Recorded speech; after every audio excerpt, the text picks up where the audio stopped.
Brevísimo, hicimos la presentación de la materia, comenzamos con el práctico 1, explicamos que experimento es un tema muy importante y que es transversal, que lo vamos a seguir viendo a lo largo de toda la materia. Es un tema que parece fácil, pero tiene sus complicaciones y que hasta que uno se pone en ritmo, por ahí cuesta, entonces no se preocupen porque justamente la instancia de los prácticos es para que vayamos adquiriendo habilidad y después ya les salga naturalmente, intuitivamente, ¿no? Siempre la primera vez que fuimos a diseñar un experimento tuvimos errores o cosas que no tuvimos en cuenta, así que, bueno, esta es la instancia para aprender. Habíamos recordado algunas definiciones que ustedes vieron cuando cursaron las bioestadísticas. Dijimos que no tienen que saber la definición de memoria, sino tienen que comprender a qué hacemos referencia cuando hablamos de un tratamiento, de un nivel, de un factor. Dijimos que hay tres tipos de experimentos: laboratorio, campo y natural. Dimos algunos ejemplos de laboratorio, de campo, natural. Dijimos que cada tipo de experimento tiene sus distintas propiedades y que no hay uno que sea mejor que el otro, sino que depende de la pregunta, depende del contexto, depende de lo que quiera analizar. Experimento de laboratorio, uno de campo o uno natural, pero siempre tengo que tener presente cuáles son las ventajas y desventajas o las propiedades de cada tipo. Después comenzamos con esta batería de preguntas.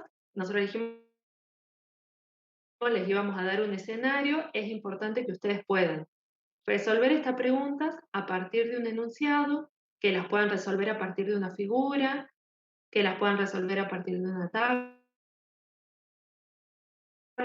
porque esa es la forma, tabla o un enunciado, y ustedes van a tener que responder esta batería de preguntas, o no todas, algunas, o sea, veremos.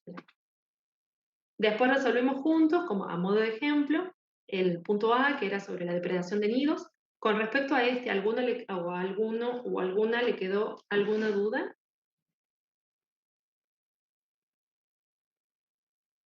A mí no, profe. No. Bueno, entonces Con ese no, seguimos. profe, pero con los otros sí. Bueno, este es el momento para sacarse las dudas.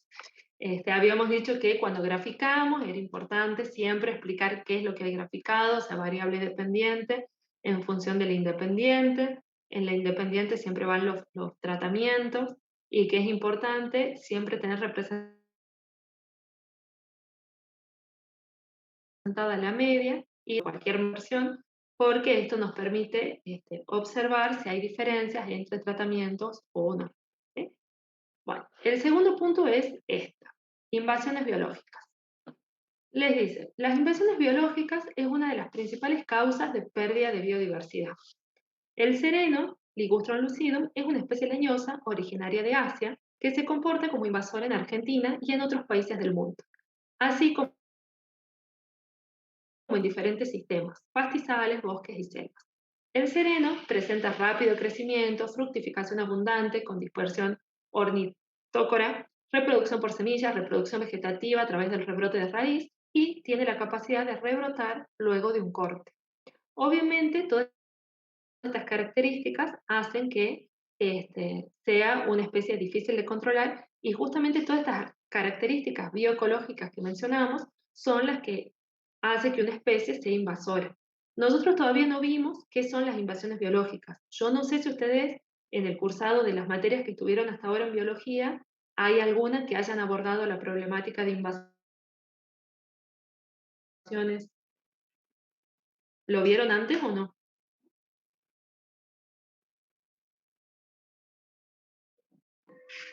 Profe, en plantas, va cuando yo la cursé en el 2009, Ajá. habíamos visto el tema de invasiones.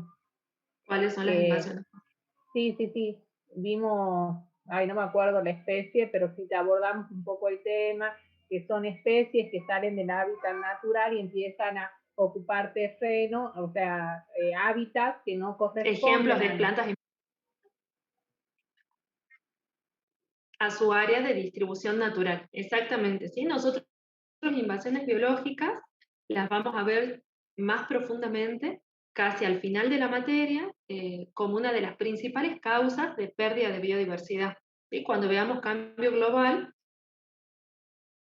vamos a ver que las invasiones se han estudiado específicamente en profundidad en la carrera. Yo creo que todos saben de que, bueno, cuando una especie es invasora, causa cambios en los flujos de materia y energía en el ecosistema en el que se instala, causa pérdida de biodiversidad, desplaza a otras especies porque son buenas competidoras.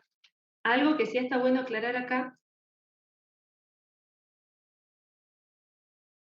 todo esto yo les digo, cuando uno experimenta, no es cuestión de hacer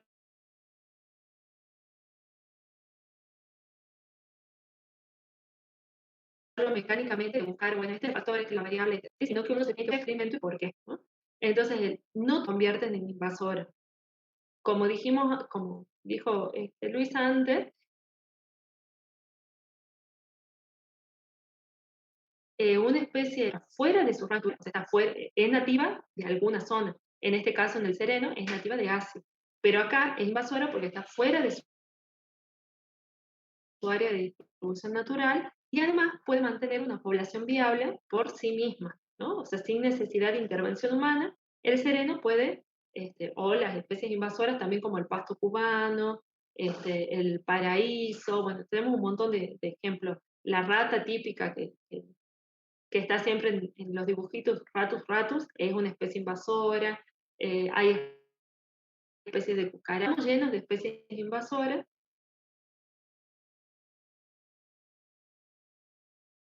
que causan grandes problemas ambientales. Entonces hay muchos ecólogos que trabajan específicamente para poder controlar estas especies invasoras y reducirlas. Es muy difícil en general porque justamente tienen estas características bioecológicas de rápidos ajustes al ambiente, tienen grandes reproducciones, tienen amplia dispersión, en general no tienen problemas para germinar, en este caso son dispersadas por las aves. El sereno, creo que todos lo ubican, produce un fruto carnoso, un negrito, que justamente fructifica en otoño-invierno, ¿no? Y que es la época que si uno piensa, en el bosque nativo hay menos disponibilidad de alimento. Entonces las aves vienen, consumen, el sereno fue utilizado como ornamental porque es un árbol siempre verde, tiene hojas verdes todo el año, ¿qué sé yo? Tiene rápido crecimiento, entonces fue plantado mucho en veredas. Y obviamente las aves van, consumen los frutos, luego se van al bosque, usan como percha algunos árboles nativos, es decir, se posan en los árboles, defecan y entonces van dispersando, ¿no? Y es muy difícil de controlar. Si ustedes van para San Lorenzo, van a ver que en toda la quebrada hay individuos gigantes de sereno que, bueno, para el que le interese más el tema puede buscar. Hay muchísimos trabajos de cómo el sereno modifica los regímenes hidrológicos, la composición del suelo, cómo desplaza las especies, etc. Entonces, acá lo que quieren probar es si encuentran algún método que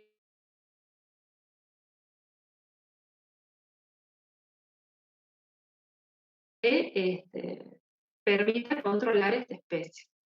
Se evaluó la supervivencia y la altura de rebrote del ligustrum lucido, luego de la aplicación de dos tratamientos mecánicos, tala del fuste y tala del fuste con recubrimiento de polietileno.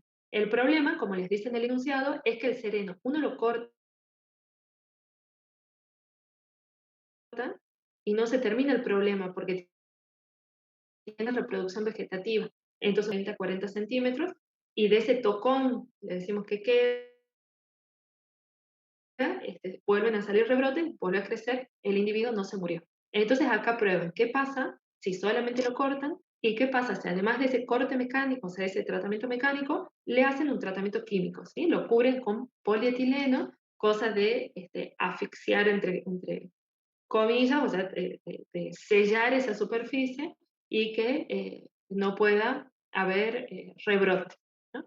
Entonces, ¿quién se anima a decirme primero cuál es el objetivo del experimento? Que se lo dice ahí mismo. Bueno, no importa, se los dice ahí. Es evaluar el éxito de algunos métodos de control. Entonces, ¿cuál es el tratamiento acá? O los tratamientos. Serían los dos tipos de tala, profe. dos tipos de tala, o sea, tala solo y tala con polietileno.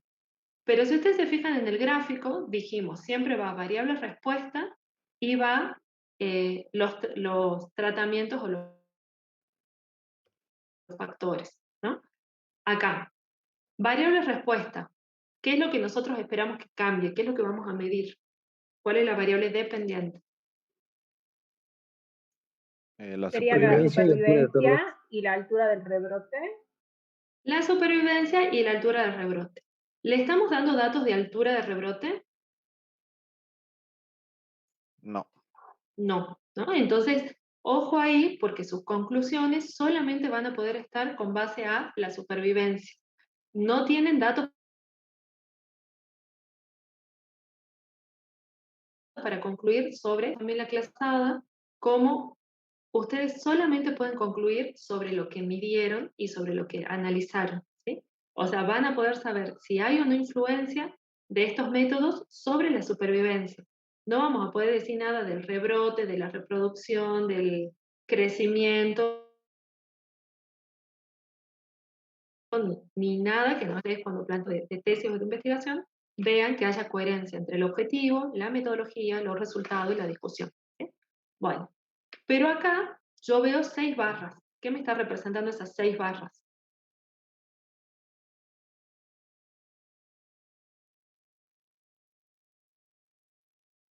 La supervivencia del control y después aplicando cada tipo de tala.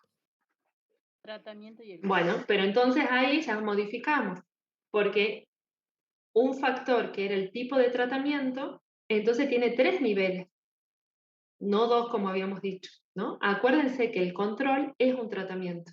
Entonces tenemos un factor, que es el tipo de tratamiento, con 3 niveles: tratamiento mecánico y químico, y sin tratamiento.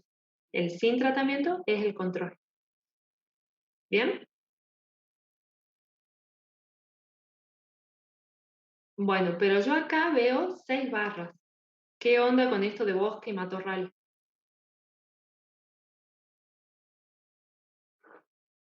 ¿Qué les parece que es eso? Otro factor, profe, con 3 niveles. Es otro factor con 3 niveles.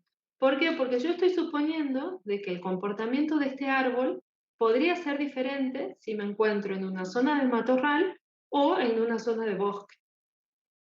¿Por qué los investigadores pensaron eso? No hay que leer el paper entero, pero no es difícil. Ustedes la clase pasada estuvieron viendo condiciones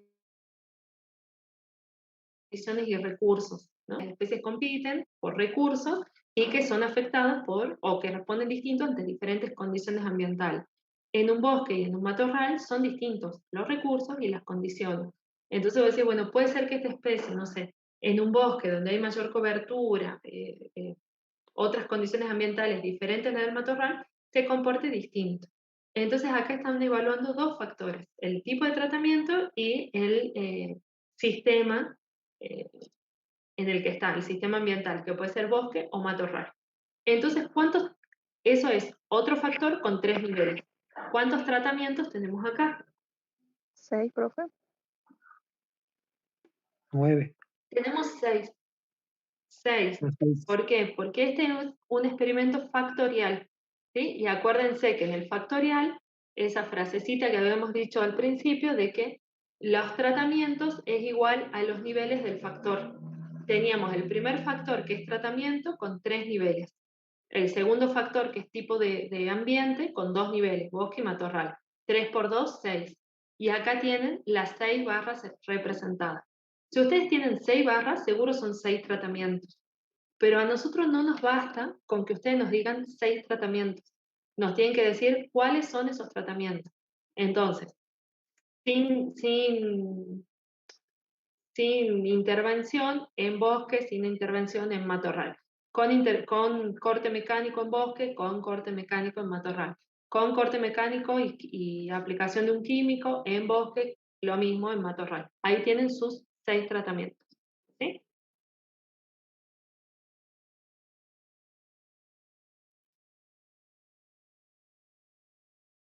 La variable R, ¿se acuerda que son estas letritas A, A, B, A, B?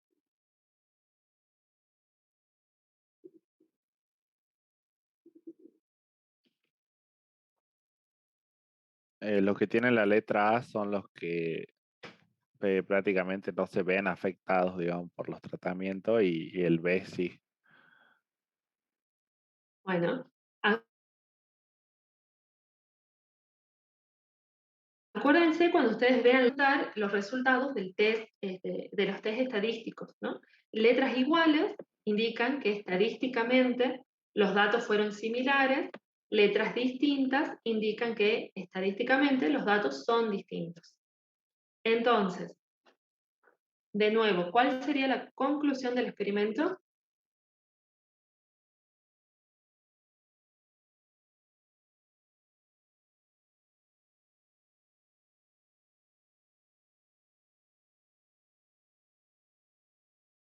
Sería que estadísticamente, digamos, la tala con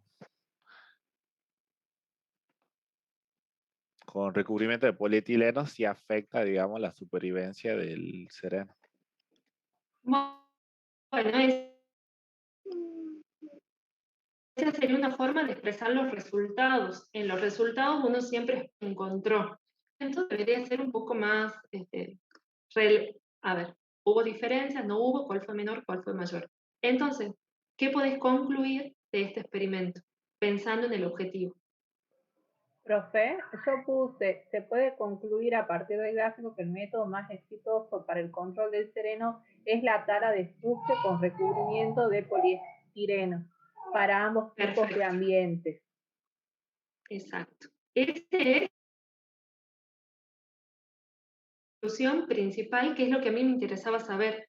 Primero, ¿qué tratamiento era mejor? O sea, ¿qué tratamiento ustedes van a recomendar aplicar? El mecánico y además con recubrimiento de polietileno, ¿no? Y además querían saber si se comportaba distinto en los distintos tipos de bosque. Entonces acá, como ven, el comportamiento es el mismo en bosque y en matorral. Si ustedes tienen dos factores, 3, 4, 5, tienen que concluir sobre todos los factores que tienen. ¿Sí? O sea, no pueden concluir solamente el tratamiento, porque entonces yo les voy a preguntar, ¿y para qué lo hicimos en distintos tipos de bosque? ¿No? O sea, eso tienen que estar atentos y concluir sobre todo lo que se midió y sobre todo lo que se puso a prueba. Y finalmente este experimento, ¿qué tipo de experimento es? ¿De campo, natural o de Un laboratorio? experimento de campo. Experimento natural de trayectoria. De campo. De campo. De campo. Porque es él. A ver, ¿por qué natural de trayectoria?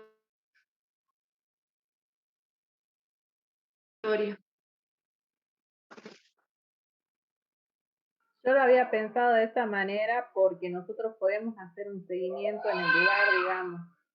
Por eso lo pensé así, y comparar en distintos ambientes. Sí, pero no siempre que hay un seguimiento temporal. Fíjate que en los de laboratorio vos también haces las mediciones, qué sé yo, si yo pongo semillas a germinar, voy y mido todos los días cuántas germinaron. Tengo un componente temporal, pero yo no estoy comparando entre tiempos, sino que mi experimento lleva un tiempo. Acuérdense que para que sea un experimento natural, el investigador no tiene que manipular las variables. O sea, el investigador en el natural va y analiza lo que ya pasó. ¿Sí? En este caso, si esto, se está implicando un corte, está implicando agregar un químico, etc. Si quieren, lo podríamos tomar como algo mixto, en el sentido que si yo digo que son dos factores, bueno, el factor tratamiento lo estoy manipulando.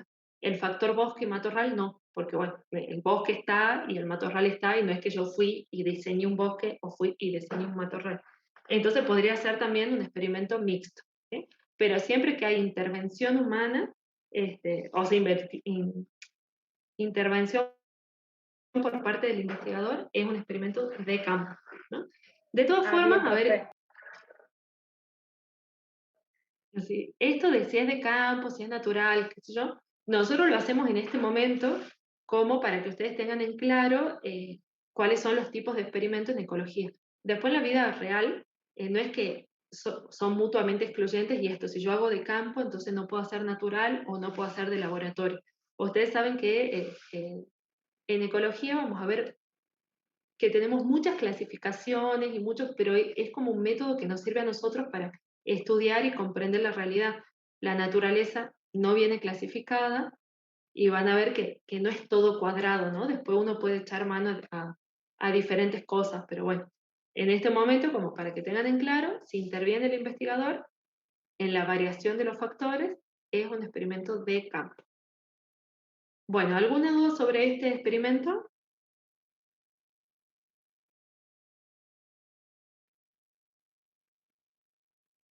Les hago una pregunta. Si ustedes los mandamos mañana, que este es el práctico de trabajo final de la materia, entonces tienen que ir e instalar realmente este experimento en la quebrada de San Lorenzo. ¿Quién se anima a contarme cómo lo haría? ¿Cuántos árboles seleccionaría? ¿Cómo seleccionaría los individuos? ¿Cómo haría para cortarlos, para echarle el, el químico? ¿Cada cuánto iría a medir?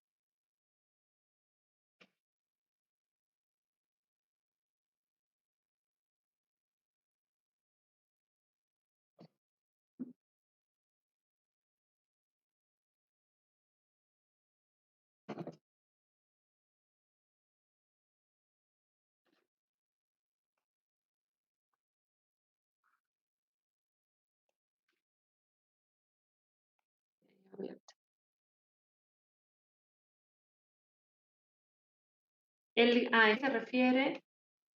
Ay, se me sigue cortando mucho. Por momento, Hola, ¿me escuchan? no se corta. Yo le escucho cortado, profe. Sí, No sé los también. demás. Sí, sí, también, profe.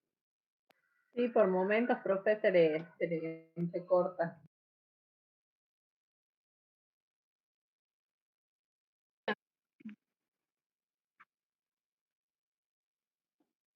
Ahora no la escuchamos.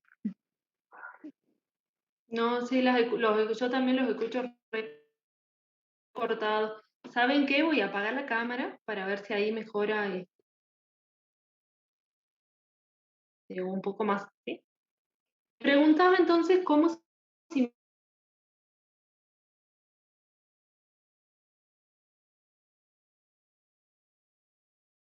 imaginan el campo de árboles Se seleccionarían, corta.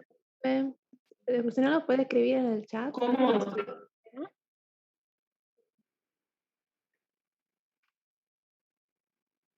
Es la ver. señal de internet de la profe, sale en rojo. Ay, sí, estuvo terrible hoy el internet acá en la UNSA.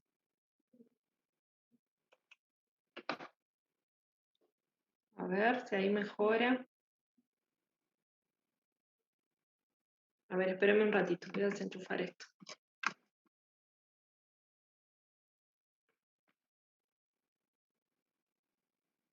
Bueno, ahí voy a intentar. ¿Ahí me escuchan mejor? Sí, profe. Bueno, entonces les preguntaba cómo se imaginan que hacemos esto en el campo, en la vida real. Si ustedes tienen que ir mañana y poner en funcionamiento este experimento. ¿Cuántos árboles seleccionarían? ¿Cómo seleccionarían los individuos? ¿Cómo harían para cortarlos? ¿A qué altura lo cortarían?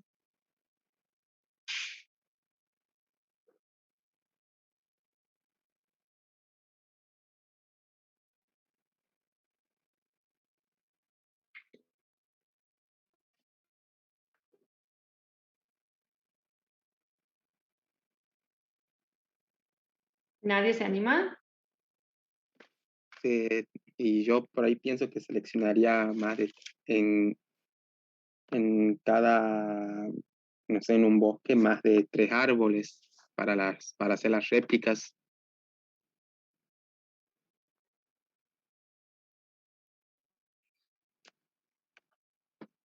Más de 3 árboles para cada tratamiento.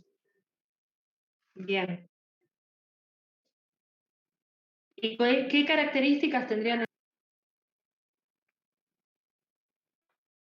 Profe, yo le escucho entrecortada todavía.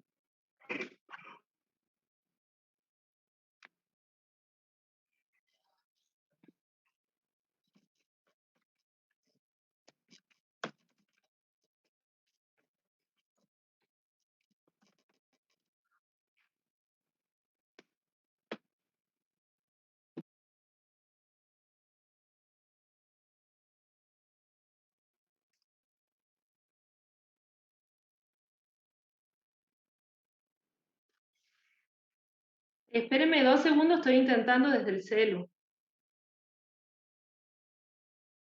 Bien, profe.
Hola, ahí me mejor. Hola, ahí me mejor. Hola, ahí me. Ay, por. Sale con eco, Ahí está. profe. Ahí me escuchan mejor. El mismo eco.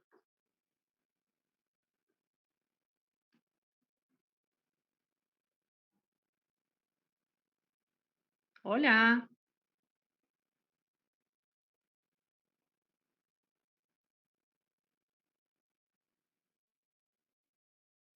Bueno, entonces les decía, me decían que tenían que por lo menos para cada tratamiento.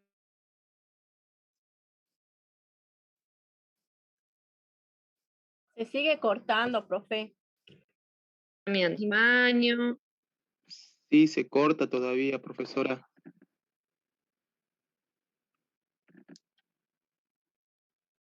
Espérenme de nuevo.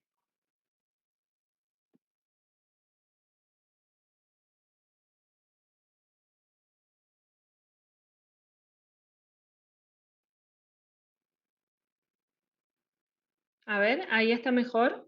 Hola. Sí, ahí sí, profe. Bueno, ahí esperemos que ustedes escríbanme en el chat si no me escuchan. ¿Sí?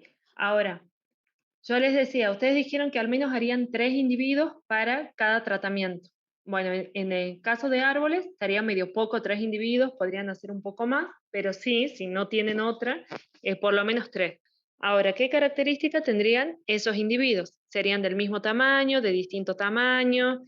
¿Dónde estarían ubicados?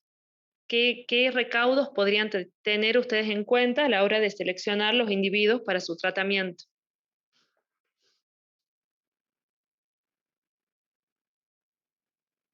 Por ahí podría ser el grosor del tronco, profe.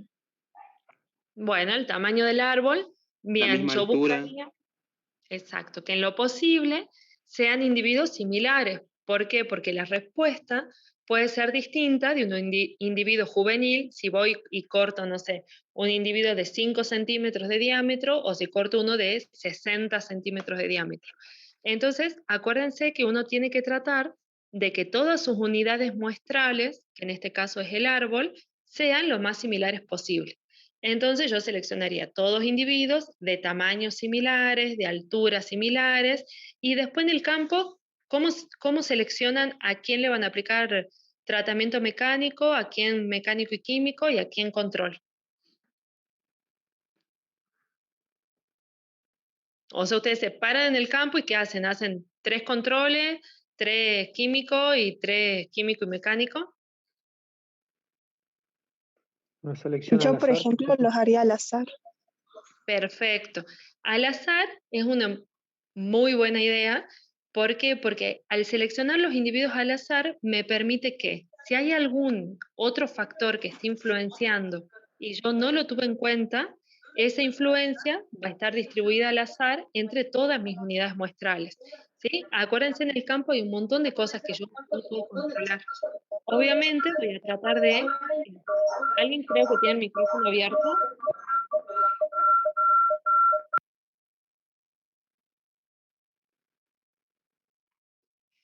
Ahí está. Bueno, obviamente voy a tratar de que todas mis unidades muestrales sean lo más similares posible. Entonces, si yo voy y, por ejemplo, selecciono los 3 primeros que sean control, los otros 3 que sean mecánico y los otros 3 así en filita, posiblemente si hay un gradiente ambiental, por ejemplo, en altitud o en pendiente o lo que sea, va a estar influenciando mi variable respuesta. Entonces, lo mejor es ir y seleccionar esos árboles al azar. Obviamente, imagínense, tienen que conseguirse a alguien que los ayude a cortar el árbol, ver para dónde cae el árbol. O sea, esto es para que se pongan en la piel de quien fue y hizo este experimento. No es una cosa así, bueno, hago 3 tratamientos, hago esto, lo otro, ¿no? O sea, hay que pensar después todo lo que yo estoy diseñando, cómo lo llevo a la vida real. Bueno, ¿alguna pregunta sobre este ejercicio?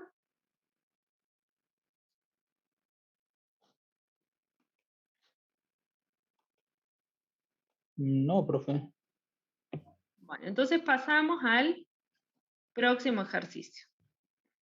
En el próximo les decimos, el cambio climático es el segundo factor más importante que causa pérdida de biodiversidad. No se preocupen porque también ya vamos a hablar más adelante con más profundidad de cambio climático, pero bueno, creo que actualmente todos sabemos que el cambio climático es un factor que causa pérdida de biodiversidad. En el contexto actual, es importante conocer cómo los cambios ambientales influirán en el ciclo de vida de las plantas. Para evaluar el efecto de los posibles cambios en temperatura y en precipitación sobre la germinación y el crecimiento de una especie nativa, se realizó un ensayo de germinación en cámara de germinación. Las semillas fueron puestas a germinar en 3 condiciones de temperatura, 25, 30 y 35, y en 2 condiciones de luz, presencia y ausencia. Luego de 30 días se registró el número de semillas germinadas en cada tratamiento. En el siguiente gráfico se expresan los resultados. Entonces tienen un gráfico que tienen que explicar y quién se anima a decirme cuál es el factor o los factores evaluados. Los factores serían la temperatura y la luz. La temperatura y la radiación, sí, la luz, perfecto. La temperatura, ¿cuántos niveles tiene? 3 niveles, profe. 3 niveles. ¿Y la radiación? 2 niveles. 2 niveles, ausencia y presencia. Bien. ¿Y los tratamientos?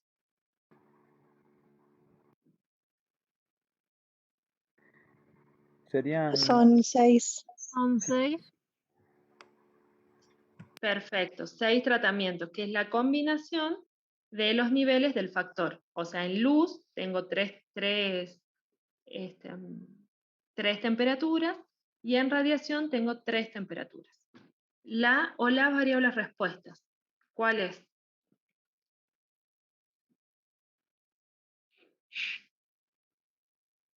¿Puede ser el número de semillas germinadas? Sí, el porcentaje de germinación o el número de semillas germinadas. Eso es lo que yo espero que varíe en las distintas condiciones de luz y de temperatura. Entonces, ¿cuál es la principal conclusión de este experimento?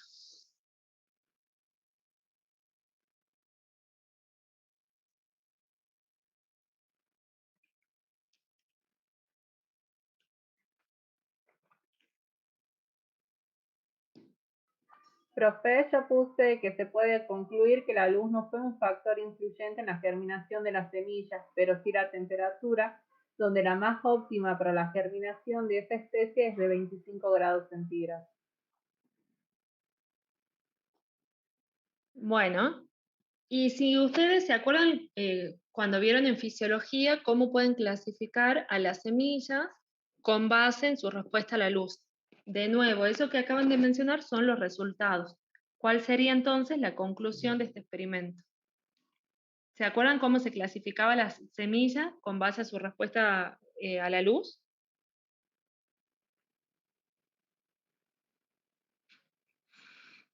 No, no me acuerdo yo. ¿No? Fotoblástica positiva, negativa, Claro, en neutra. este caso sería neutra, ¿Les ¿que no? suena? ¿Cómo? O sea, eran fotoplástica positiva si se desarrollaba con luz, negativa si no se desarrollaba con luz, y en este caso es indistinto porque se desarrolla en ambos casos, tanto con luz como sin Exacto. presencia de luz. Es neutra, digamos. Es perfecto. La respuesta a la luz es fotoblástica neutra porque germina tanto en luz como en oscuridad.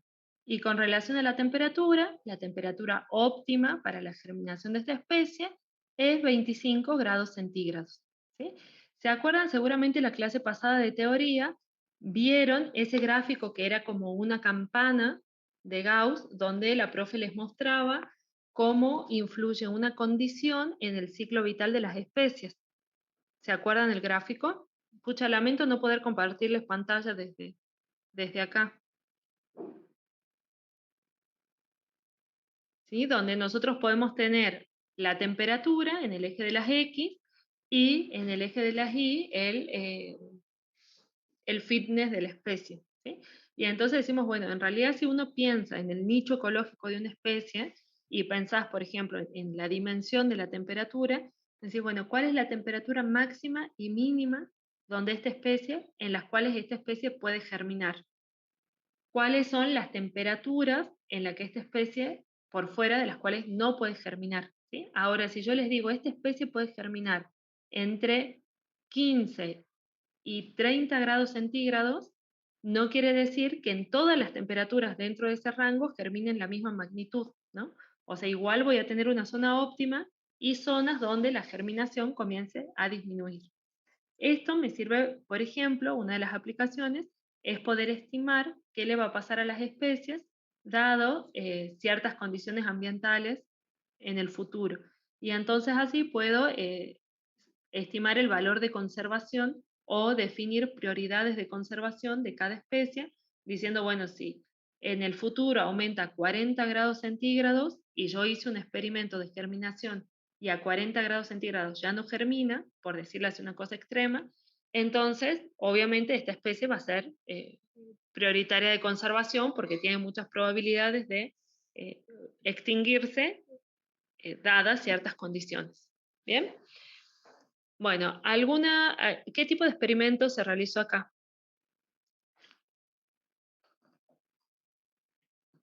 De laboratorio. De De laboratorio. laboratorio. Bien, ¿sí? Porque les dice que fue en una cámara de germinación y las condiciones controladas de 25, 30 y 35. En la vida real, esto le pusimos como para que tengamos más claro el ejemplo, pero en la vida real se prueba un rango mucho más amplio de condiciones, de temperaturas, digo. Por ejemplo, podríamos haber probado 5, 10, 15 y más de 35, 40, 45, 50. Incluso también se prueban temperaturas alternantes, porque acuérdense lo que yo quiero simular es qué es lo que va a pasar en el futuro con el clima, entonces puedo simular también distintos rangos, día y noche, entonces decir, bueno, a algunas semillas un tratamiento va a hacer que la temperatura varíe entre 30 y 15 grados, por ejemplo. ¿Sí? El otro va a hacer que varíe más, en menos magnitud y el otro que varíe en mayor magnitud. Eso dependiendo de la especie que ustedes estén estudiando, del área de distribución y de lo que se haya estudiado que posiblemente va a pasar en ese ambiente con respecto a la temperatura. ¿Sí? Bueno, ¿alguna duda sobre este punto? Sí, profe, a mí me quedó una duda. Sí. Cuando usted dijo de los niveles de factor, ¿son 5 o son 6? No, los niveles del factor es para cada factor. Un factor que es la radiación o el régimen de luz, tenés 2 niveles, que es con luz y sin luz, o presencia y ausencia. El otro factor que es la temperatura, tenés 3 niveles, que es 25, 30 y 35. Sí. Ahora, los cuando yo digo los tratamientos, sí son Sí. 6, porque vos vas a tener en presencia de luz las 3 temperaturas y en ausencia de luz las 3 temperaturas. Ah, bien. Y Bien, ahora, profe. ¿cuántas veces repito cada tratamiento? O sea, si yo les doy bandejitas de germinación, ¿cuántas bandejitas van a poner en cada una de estas condiciones? Mínimo 3. Más de 3. Más de 3. En germinación, por protocolo, si hay disponibilidad de semillas, en general se utilizan 4 réplicas de 25 semillas. Esa es como la regla general. Si el día de mañana ustedes tienen que largar un ensayo de germinación, lo ideal es 4 réplicas de 25 semillas. Entonces, por tratamiento en total, estamos probando 100 semillas.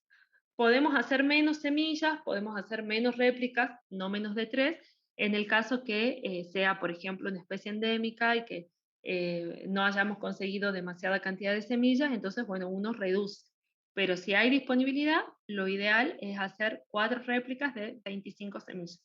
¿Sí? Eso está regulado por unas normas que se llaman ISTA. Bueno, ¿algo más de este punto?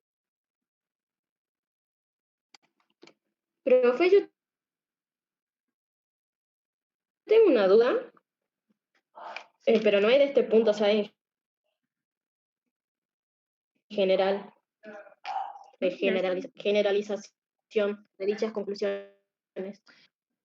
El grado de generalización tiene que ver con la cantidad de veces que se puede, o sea, que yo puedo aplicar este resultado en la vida real, en la naturaleza, ¿sí? Y está obviamente directamente relacionado al realismo. ¿Se acuerdan cuando nosotros, fíjense, no sé si vieron de que ustedes además del práctico tienen un anexo donde ahí le explicamos cada una de las propiedades? De todas formas, cuando nosotros hablamos de la realidad de un experimento, quiere decir si en la naturaleza podemos encontrar al menos una situación, o sea, en la vida real, en la que esas condiciones se presenten, ¿sí? Acuérdense que estamos tratando de simular lo que pasa en la vida real, en el ambiente. Cuando yo trabajo en experimentos de laboratorio, es muy difícil que esas mismas condiciones que yo estoy simulando se presenten, aunque sea una vez en la naturaleza.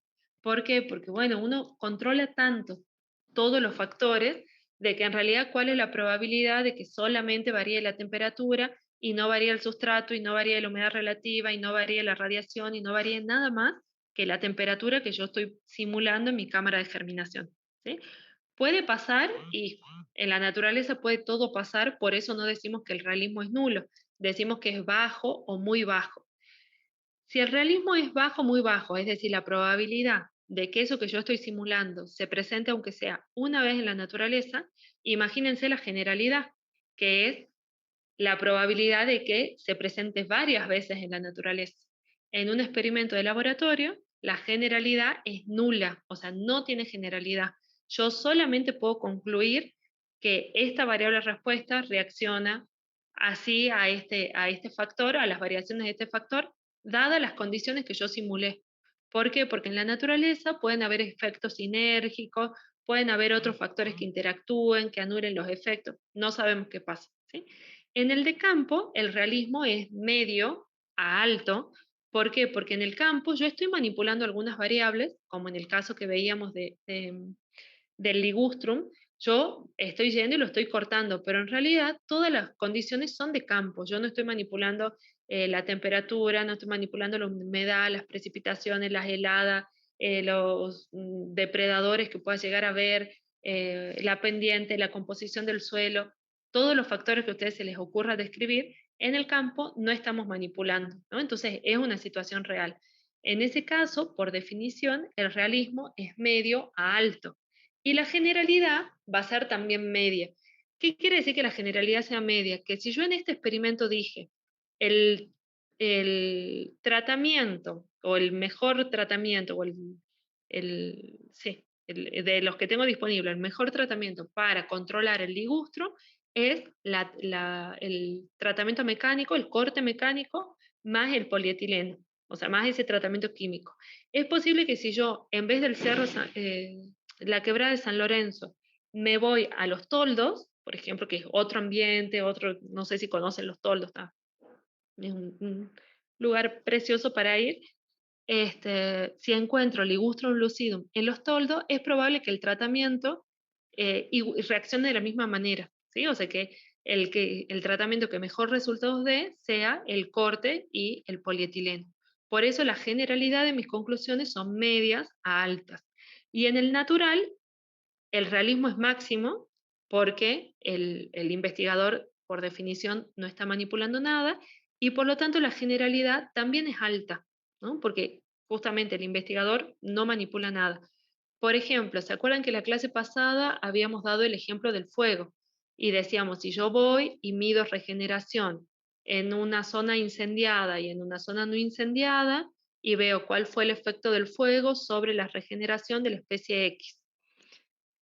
Si ahí yo concluyo que para la especie X, que el efecto del fuego sobre la regeneración de la especie X fue nula, es decir, esta especie, el ambiente se incendia y esta especie rebrota, o sea, se regenera, es posible, o sea, lo más probable es que si yo me voy a otro ambiente donde está presente la especie y obviamente tenga condiciones similares y se incendie, esa especie también tenga capacidad de rebrote, ¿no? O sea, entonces mi conclusión de cómo afecta el fuego a mi variable respuesta tiene mucha generalidad.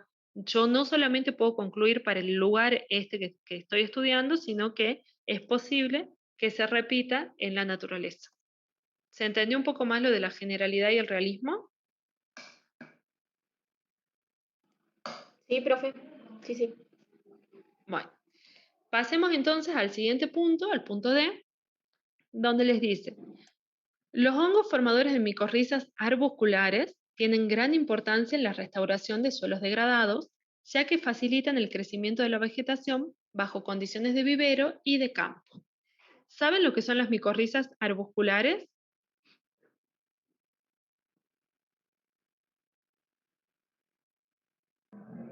Las micorrizas no son el tipo de simbiosis donde se unían los hongos en las raíces de los árboles, si no me equivoco. Estoy confundida. Exacto. Es una simbiosis entre hongos y plantas, ¿no?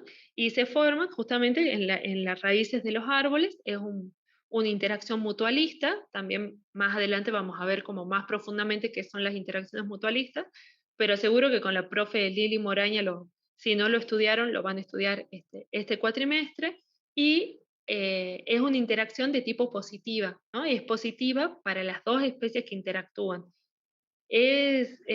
Actualmente, bueno, hay muchos beneficios en las plantas que generan micorrizas porque aumentan las superficies de absorción de nutrientes, de absorción de agua. Entonces, si ustedes chusmean un poco en internet, van a ver que hay un montón de empresas que venden micorrizas para inocular en los cultivos o en los viveros, porque eso mejora el rendimiento, aumenta el crecimiento, las tasas fotosintéticas, obviamente indirectamente, ¿no? Entonces también hay bastante investigación sobre este tema y acá lo que se intentó es poner a prueba si realmente esas micorrizas mejoraban o tenían un impacto positivo en el desempeño de determinada especie. También puede ser de que en algunas especies la micorriza no represente ni una ventaja ni una desventaja. Entonces, en ese caso, ¿yo para qué voy a gastar plata en comprar micorrizas o para inocularles y después al final no voy a ver un beneficio medible, ¿no? Entonces, bueno, acá en un vivero se probó esta hipótesis. Dice, para poner a prueba esta hipótesis, se plantaron al azar en el campo de la universidad 30 plantines inoculados con micorriza y 30 no inoculados. Todos los plantines tenían el mismo tamaño y la misma edad para ser plantados. De nuevo, ahí que trato de hacer yo, de homogenizar mis unidades experimentales. Que todas mis unidades experimentales, en este caso el plantín, ¿se acuerdan que en la clase pasada dijimos la unidad experimental puede ser la caja de Petri, la bandeja, un tubo de ensayo, una parcela, una trampa Shellman, una jaula, depende. En este caso mi unidad experimental es el plantín. ¿Sí? estoy intentando que todas mis unidades experimentales sean lo más similares posible. Entonces yo tengo el cuidado que tengan la misma edad, el mismo tamaño, la misma cantidad de riego, lo que se pueda, que sean plantados en el mismo tipo de sustrato, etc. ¿no?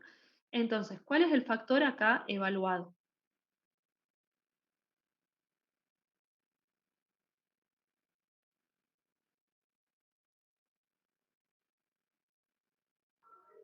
Profe, yo puse en factores evaluados plantines inoculados con hongos formadores de micorrizas y plantines sin inocular. Pero esos son los niveles de tu factor. ¿Cuál es el factor? ¿Qué es lo que vos esperás que influya sobre tus variables respuestas? La presencia de micorrizas. Perfecto, la presencia de micorrizas. Ese es tu factor, que vos esperás que influya sobre tus variables respuestas. En este caso, ¿cuáles fueron las variables respuestas?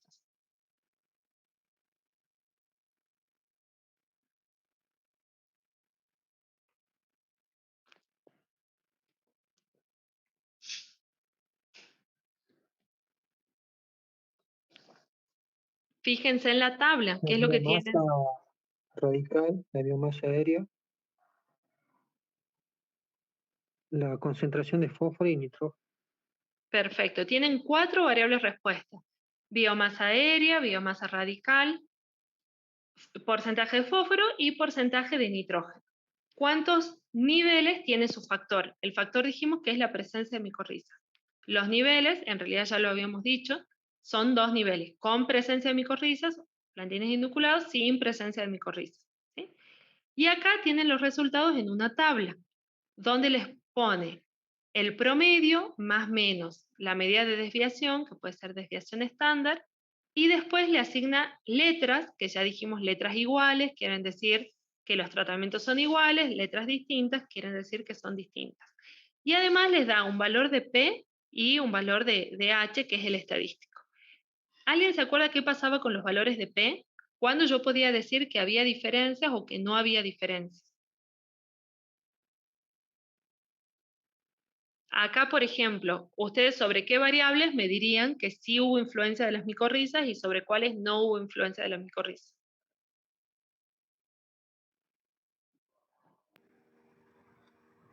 De acuerdo al valor P, en el que no hubo influencia fue en el porcentaje de fósforo,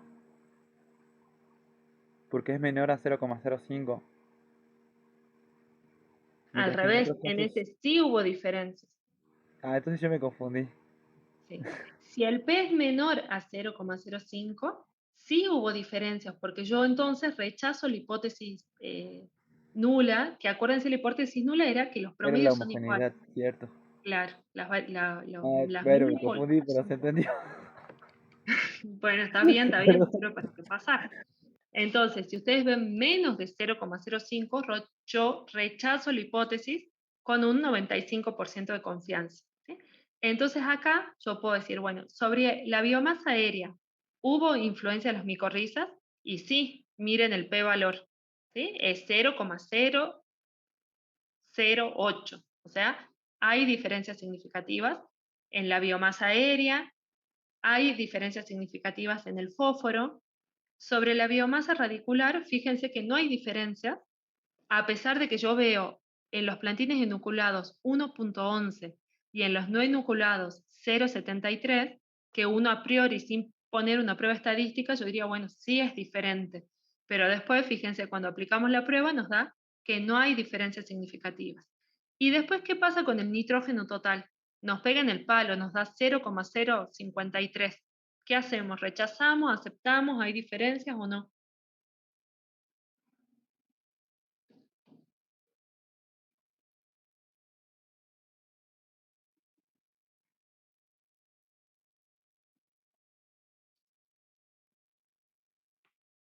¿Alguien sabe o se acuerda por qué los estadísticos decidieron de que el límite para decir si hay significancia o no sea de 0,05 o de 0,01?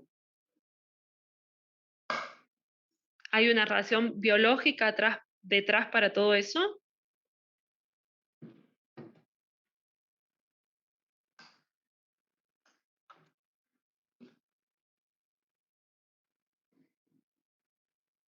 ¿Qué piensan? ¿Sí o no? Yo no me acuerdo por qué se fijaron esos límites en estadística de 0,05. En realidad no hay una razón biológica para Claro, lo que determinar. yo me acuerdo era porque era que vos podías definir eso con un intervalo de confianza del 95% de significancia o algo así era. Exacto, vos podés rechazar la hipótesis nula con un 95% de En el confianza. caso de 0,01 era con el 99%, o sea, era con más seguridad. Perfecto. Pero ¿qué Pero pasa si a vos te da, como en este caso, 0,053? ¿Rechazás o aceptás? yo creo que se podrá hacer un estudio a priori, pero por ahora sería Acepta y aceptar. creo, si es mayor a No, 0,05. porque era al revés. Yo me confundí hace rato, tenía que ser menor el p-valor para Si darle es error. menor, hay diferencias significativas. Pero fíjense que todo esto no parte de un fundamento biológico, ¿no? Sino de que los estadísticos se juntaron, había que poner un límite y ellos dijeron, bueno, el 0,05 nos hace que podamos aceptar o rechazar la hipótesis nula con un 95% de confianza. Pero en realidad, si yo tengo un 0,06, también puedo aceptar o rechazar la hipótesis nula con un 94% de confianza. Y si tengo 0,07, puedo aceptar o rechazar la hipótesis nula con un 93% de confianza, ¿no? Y digo, biológicamente, ¿es significativo? ¿No es significativo? Bueno, ahí esto era justamente para hacerlos ver y recordar que la estadística es una herramienta, ¿no? Y nosotros siempre decimos, hay que usar estadística, pero estadística con los ojos abiertos. Cuando nosotros nos da estos valores que nos pegan en el palo 0,053, yo en realidad puedo aceptar la hipótesis con un 0,94.7% de confianza, va con un 94.7% de confianza, ¿no? Entonces, esto es para pensarlo, ustedes tienen que analizar los datos y no perder de vista y cerrarse, así de que entonces no, si me dio no sé, un 0,01 de más, entonces ya rechazo o acepto. Siempre hay que tener los ojos abiertos. Otra cuestión con la que pueden guiarse, fíjense las letras, en el nitrógeno, tanto los plantines inoculados como los no inoculados tienen la misma letra. Entonces, en realidad, yo no me arriesgaría a decir que son distintos, ¿no? Pues en realidad parece que fueran distintos, pero son biológicamente bastante similares. Entonces, ¿cuál es la conclusión de este experimento? ¿Qué aconsejarían ustedes a los viveristas que quieren producir estos plantines? ¿Que compren micorriza o que no compren micorriza?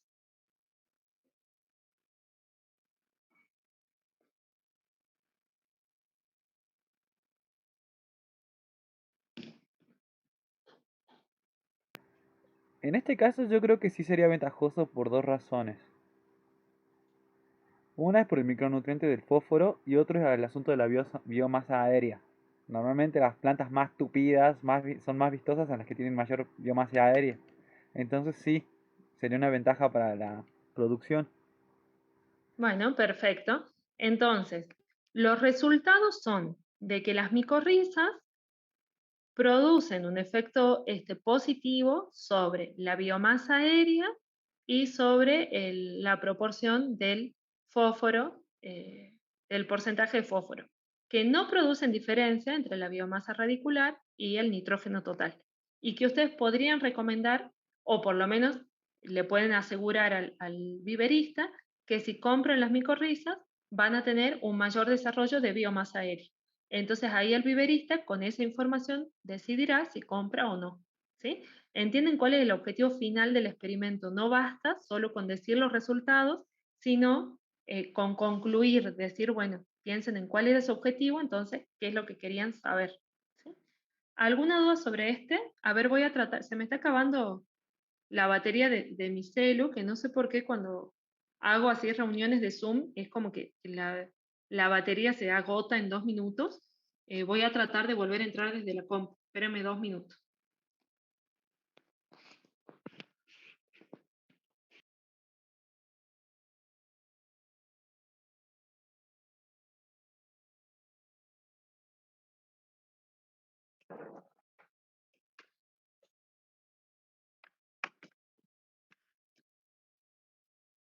Bueno, acá estoy, espero que esto haya mejorado por lo menos un poquito. Digo, acá estoy. Espero que esto haya mejorado, aunque sea un poquitín. ¿Alguna duda sobre el experimento que vimos antes?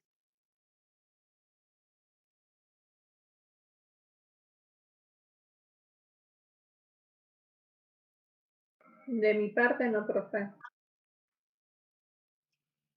Bueno, a ver, ahí leo el chat. Entonces, las variables para este experimento son la biomasa, la biomasa aérea, la biomasa radicular, el fosfato y el nitrógeno. Exactamente, son 4 variables. Ahora que les puedo compartir pantalla, a ver si les puedo compartir un trabajito. Acá. No es parte del práctico, ¿no? Es para que mostrarles a modo de ejemplo cosas que se hacen, que se hicieron acá, hay gente que trabaja en la universidad y que son especies que ustedes pueden encontrar acá cerquita, ¿no? Acá se hizo un ensayo. ¿Conocen esta especie, el Trichocereus tercheschi? Es una cactácea columnar que es endémica de América del Sur y que tiene un porte bastante grande para ser una cactácea, ¿sí? Entonces acá, en este trabajo, evaluaron el efecto de la luz, de la temperatura y del ácido giberélico sobre la germinación de la semilla. ¿Alguien se acuerda qué efecto tenía el ácido giberélico en germinación? ¿Por qué le ponemos ácido giberélico a las semillas?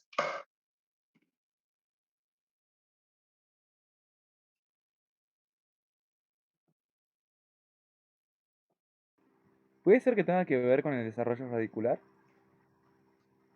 Sí, en realidad con el desencadenamiento nomás del proceso de germinación tiene que ver, ¿no? Le voy a decir a la guada que no saben nada de No, es que sí, germinación. sí No, me suena, mentira. pero no me Que no acuerdo se bien. acuerdan qué efecto. Ah, ¿Sí? ¿No se acuerdan que había un balance entre la giberelina y el ABA? Y que cuando una subía, la otra bajaba, entonces permitía que la radícula el elongamiento, digamos, de la radícula y que pueda germinar. Bueno, no importa. El ácido giberélico se usa como un promotor de la germinación. Es cierto que también promueve el crecimiento, pero en este caso estamos evaluando solo germinación, ¿sí? Entonces probaron esos 3 factores: luz, temperatura y ácido giberélico sobre la germinación de las semillas. Recolectaron semillas de 2 zonas, de la Pedrera y de la Cuesta del Obispo. Esto no importa, les quiero mostrar los resultados. Acá. Fíjense, esto es algo que nosotros le podríamos dar en el parcial, obviamente con los ejes en español para que no se confundan, pero nosotros en el parcial les podríamos dar este gráfico y pedirles que ustedes nos expliquen el experimento, ¿sí? ¿Qué nos van a decir? Bueno, la variable respuesta es germinación, es lo que está en la variable de las X. Los tratamientos, fíjense, por un lado tenemos luz, donde tenemos luz blanca, luz roja de longitud larga y oscuridad, ¿sí? Y acá tenemos 2 temperaturas, 25, y esto significa temperaturas alternantes, o sea, un rango diario, una amplitud térmica diaria, que es lo que pasa en la naturaleza en general. La temperatura no es constante, sino que tenemos variaciones entre día y noche. Entonces, este tratamiento tiene un rango de entre 25 y 35 grados centígrados. Si yo les doy este gráfico, primero, ¿qué concluyen ustedes con relación a la luz? ¿Cuál es el comportamiento de estas semillas? es fotoblástica positiva. Es fotoblástica positiva. Fíjense que en oscuridad la No germinó. germinación fue 0, o sea, no germinó. Si no tiene luz, no germina. ¿Bien? Esa es la primera conclusión. Y con relación a las temperaturas,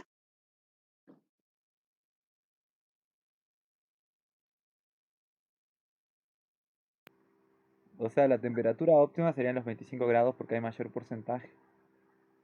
¿no? En realidad no sabemos si es la óptima, ¿no? Porque fíjate que no es 100%, capaz que probamos 20 y en el 20 llegamos a ese máximo. Pero sí podemos concluir que la germinación es mayor a 25 que, o sea, a 25 temperatura constante, que en temperaturas alternantes entre 25 y 35. Acá, profe, sí. no entiendo bien las barras, o sea, la barra negra, ¿qué sería de color negro?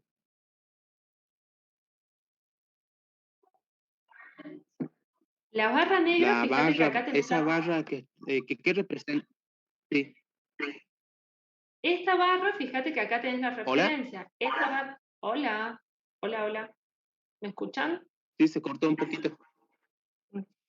Se escucha Fíjate que con acá con delay. interferencia, creo. Sí, me parece que está pasando un carro de verdura por acá cerca. Bueno, fíjate, acá esta barra negra, acá tienen las referencias. La barra negra significa la germinación obtenida a 25 grados centígrados. La barra blanca, la germinación obtenida en temperaturas alternantes entre 25 y 35 grados centígrados. Estas dos barras fueron las que estuvieron expuestas a luz blanca, estas dos las que estuvieron expuestas a luz roja de longitud larga y estas las que tuvieron en oscuridad. Acá tenemos dos factores, factor 1, régimen de luz con 3 niveles, luz blanca, luz roja y oscuridad, y otro factor es la temperatura con 2 niveles, temperatura constante y temperatura alternante. Entonces fíjense cuántos tratamientos tenemos acá. ¿Cuántos tratamientos tenemos? 6. 6. Por más que acá no estén las barras, acá las barras no están porque no hubo germinación, pero son 6 tratamientos, no 4. ¿Sí?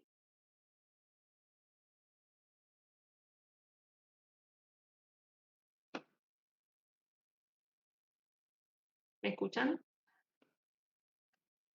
Sí, profe. Sí, profe.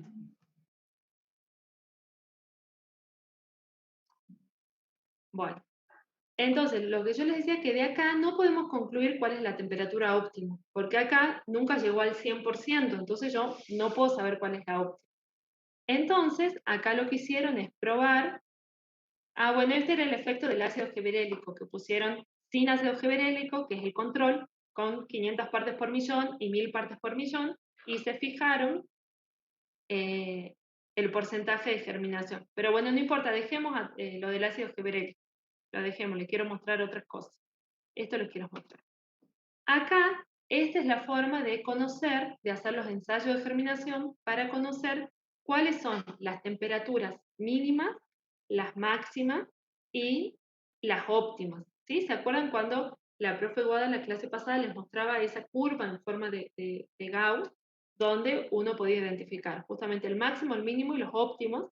Y eso es muy importante para explicar la distribución de las especies, ¿no? Yo digo, bueno, acá fíjense, hice, bueno, mi variable de respuesta fue el porcentaje de germinación. Y probé un rango gigante de temperatura, 10 grados, 15, 20, 25, 30, 35, 40, ¿sí? Un amplio rango de temperaturas.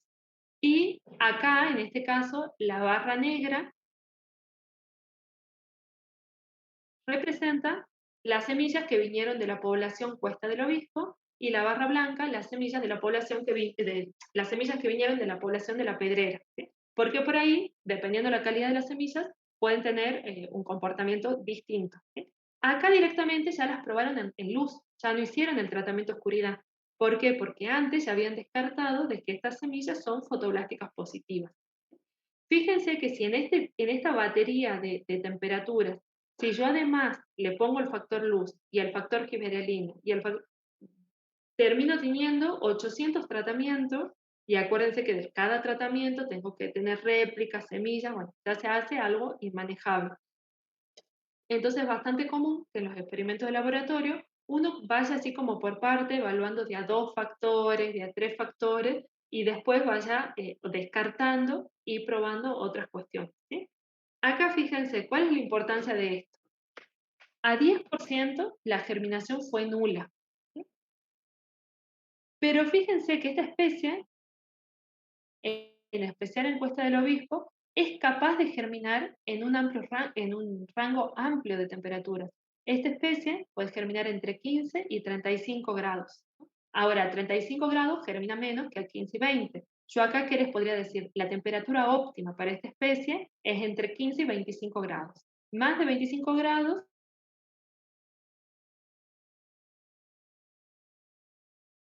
germina de 40 entre los 10 y los 40 grados.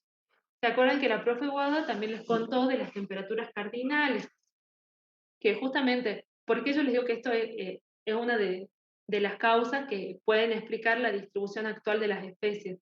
Porque entonces, si esta especie no germina a los 40 grados, yo sé que cualquier lugar, o sea, sitio de que tenga 40 grados o más, esta especie no va a poder estar presente, porque no puede germinar. Cualquier lugar que tenga menos de 15 grados, o sea, 10 grados o menos, tampoco va a estar presente la especie, o sea, representan los límites de la distribución en esta dimensión que es temperatura. Esto no es parte del práctico, pero les quería mostrar como un ejemplo local, con una especie que tenemos acá, que ustedes la pueden ver, la pueden chusmear, y después si quieren les paso el paper. Lo que pasa es que está en inglés, por eso no se los dimos, pero como para que se vayan habituando y vean en qué formato nosotros le podemos llegar a dar los ejercicios cuando tengamos el parcial. ¿Alguna duda hasta acá? Profe, la conclusión en el gráfico era de que la semilla era fotoblástica positiva. Sí, porque en oscuridad la germinación era 0. O sea, no germina. Si no le da luz, no germina.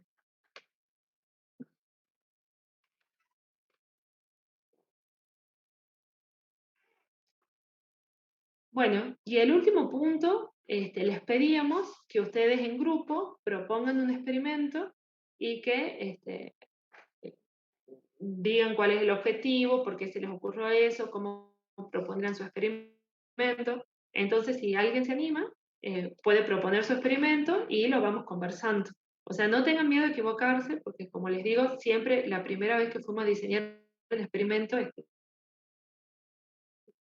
metimos la pata y bueno, así es como uno aprende, y estas son las instancias donde podemos meter la pata, ¿no? Si ustedes no consultan sobre sus experimentos, después la metida de pata va a ser en el parcial, y ahí sí es más costoso, tiene mayores consecuencias para ustedes.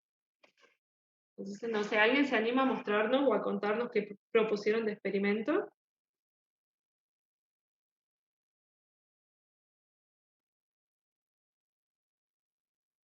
O si alguien ya está con sus proyectos de tesis o participar, hacer un experimento o alguna pregunta ecológica que quieran resolver experimentalmente. Profe, yo hice mi experimento sobre pasto cubano y dentro de un pastizal, digamos. Lo que quería medir era ¿cómo sería la cobertura? A ver, ya lo leo más o menos. Dale, lee.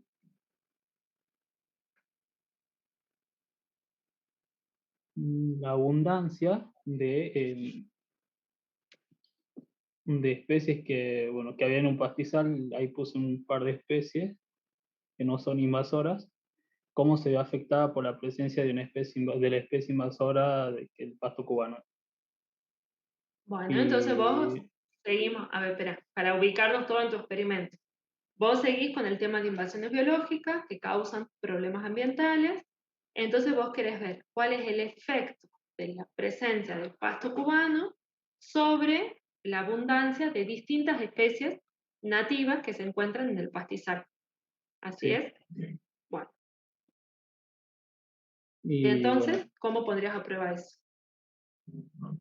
medimos el porcentaje de cobertura en 14 parcelas de 5 metros cuadrados en el pastizal.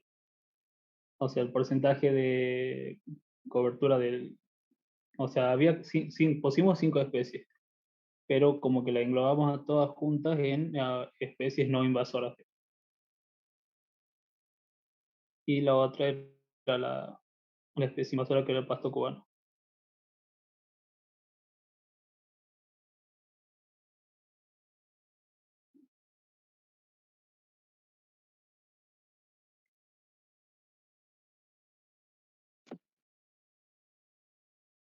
Parece que perdió la conexión la profesora.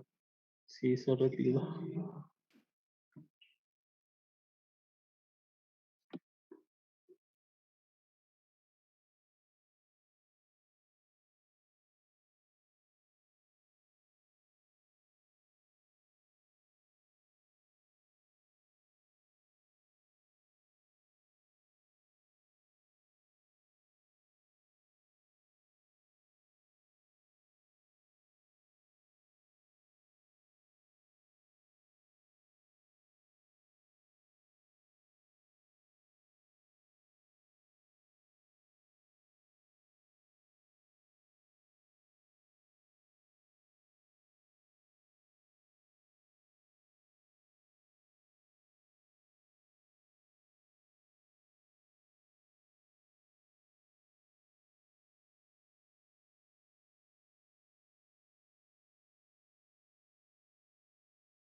No está el ayudante, ¿verdad? ¿O sí?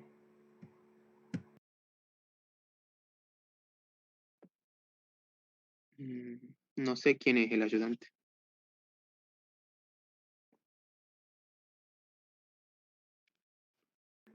No, no está.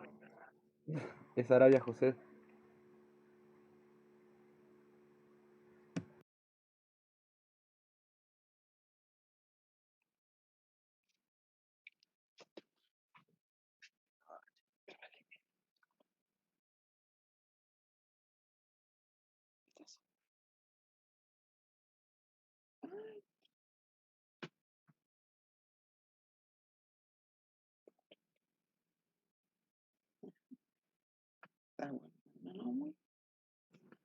Bueno, chicos, perdón, está terrible el internet, así que entonces, está terrible, me parece que lo dejemos acá, piensen ustedes su experimento, mándenlos como ustedes creen que es, yo los voy a corregir y al principio de la clase que viene voy a hacer una puesta en común seleccionando algunos experimentos y los discutimos un ratito, ¿sí? Porque si no está muy difícil hoy poder tener una conversación. Así yo mañana les voy a cargar el trabajo práctico que es para la semana que viene y ustedes manden sus trabajos, yo los corrijo y después los revisamos la próxima clase, ¿sí? Profe, ¿de qué el nuevo trabajo? El próximo trabajo es de métodos de muestreo en ecología. Hoy vimos todo o sea, en estas clases vimos todo lo que es experimentos, en las próximas clases vamos a ver muestreos, o sea, cómo hacemos para muestrear una población. Bien, ahora mañana ustedes van a empezar, van a entrar al tema poblaciones y nosotros. ¿Sí? Bueno, cualquier cosa, utilicen los foros, ahí pueden ir consultando si quieren sobre sus experimentos o sobre lo que quieran y nos vemos la próxima clase, ¿sí? Lamento realmente Yo pensé que estando en la UNSA, ahora que no hay nadie, íbamos a tener buena conexión, pero Sí, se sigue cortando incluso, profe, cuando habla. bueno, un desastre. Bueno, nos vemos en la próxima clase. Chao, hasta Nos luego. vemos, profe, Chao, hasta hasta la semana luego. que viene. Chao, chicos. Chao, profe. Ay, Dios, no pueden dejar poner